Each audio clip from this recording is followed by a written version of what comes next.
Assalamu alaikum wa rahmatullahi wa barakatuh. Ladies and gentlemen, and all honorable guests in this honorable meeting, first and foremost, I want to thank Allah, the Almighty God, who gathers us here with peace and safety. After that, I want to thank and express my gratitude towards the sponsored organization of this meeting, Harun Foundation. If I come down to the point, the agenda of or aim of this meeting is the development of disabled Somali people and the expression of their complaints and their needs towards life, such as education, health, right in society, and so on. Although merely lecture, writing, and meeting are not addressed or covered, all the complaints. Only Allah, the great Creator, hear attentively and eagerly the complaints of disabled Somali people. However, we try to be you as a witness of the most important needs and complaints needed to be addressed and focused. MB, we are talking to everyone who can respond from our request or our complaints by starting with the sponsored organization of this meeting, Harun Foundation. The most important points are: number one, challenges in education. Although the last 15 years been done great and tangible development of disabled Somali people in educating disabled Somali people, especially blind and deaf people, still there are challenges and difficulties in their education needed to be solved and addressed well.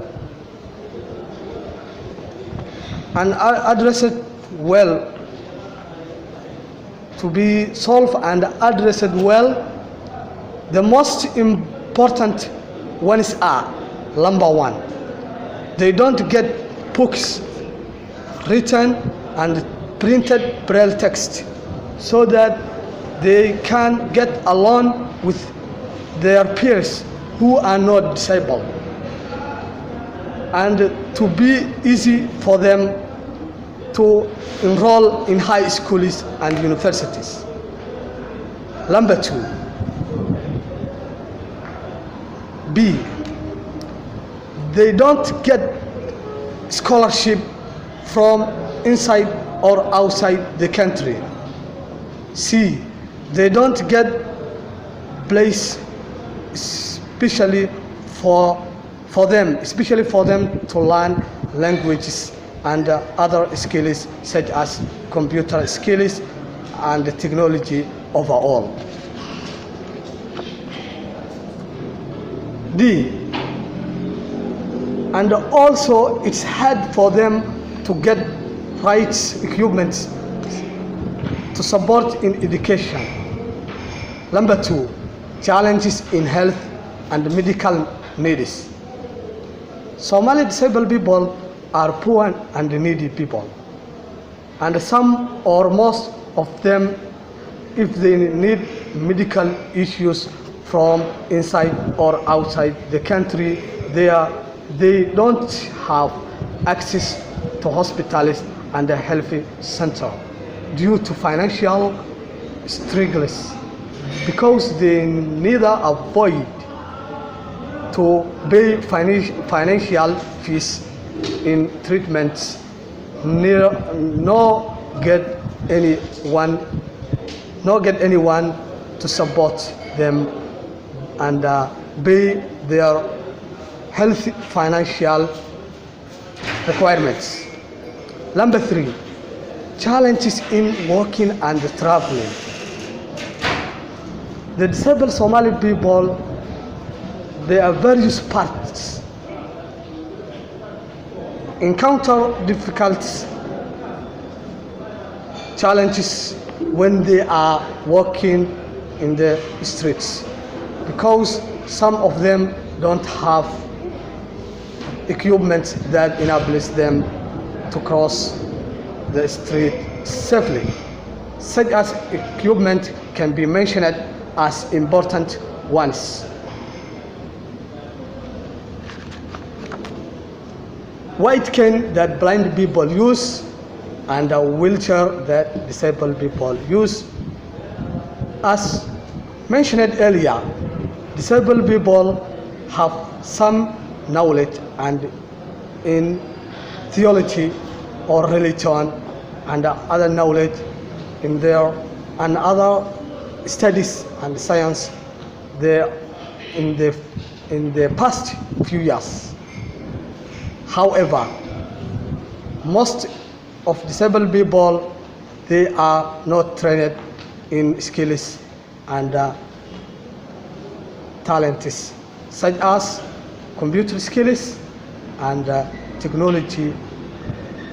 And we know that we are in modern world led by technologies, and education in technologies is unnecessary in today's world.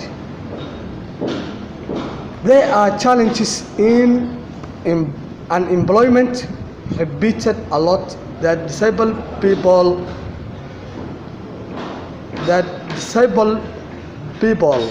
especially the ones who graduated, when they try to search jobs for jobs, and the main reason is a lack of awareness from institutions and companies that disabled people have knowledge, skills, and hardworking talents. These skills are not benefited. Unfortunately, these skills are not benefited. We are concerned about the future of educated disabled students who are struggling in the last few years to have a knowledge and education in different situations, but still unrealized or achieved their goals, which they struggled and have faced to fulfill their dreams. However, there is no sign which shows that disabled serious people reach or get total self-sufficient. To achieve should get awareness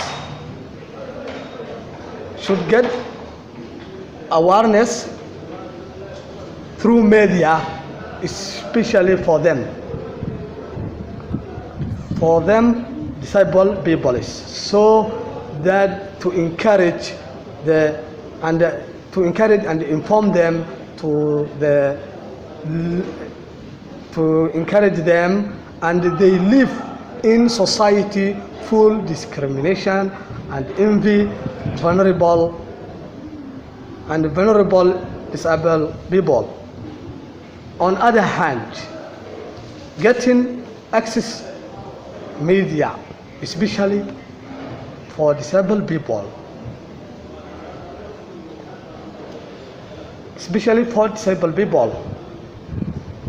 is an employment opportunity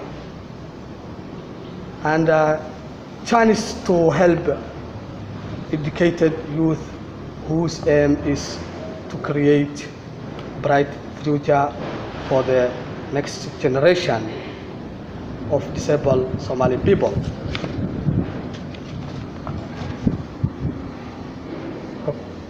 so that we have some requests here. Number one, we kindly request to buy, especially for number one, we kindly request to buy all educational equipments, especially for disabled people. Number two, to support us financial requirements such as universities and high school fees. Number three, to support us to be trained in computer skill in order to get self-sufficient. Number four, to get medical supervision. The surveillance of disabled Somali people, since a lot of disabled need medical treatment outside the country. Number five, to create employment opportunity, especially establishing media which speaks for Somali disability people, and to inform other invisible talents, potential and knowledge and hardworking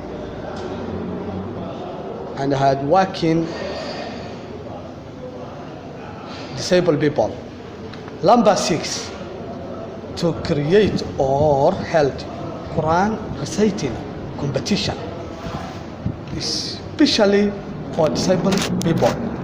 Number seven, to get all kind equipments that supports disabled people, such as wheelchair and white canes and every necessary tools. Thank you. This is my conclusion of my lecture. Thank you for your listening and your patience.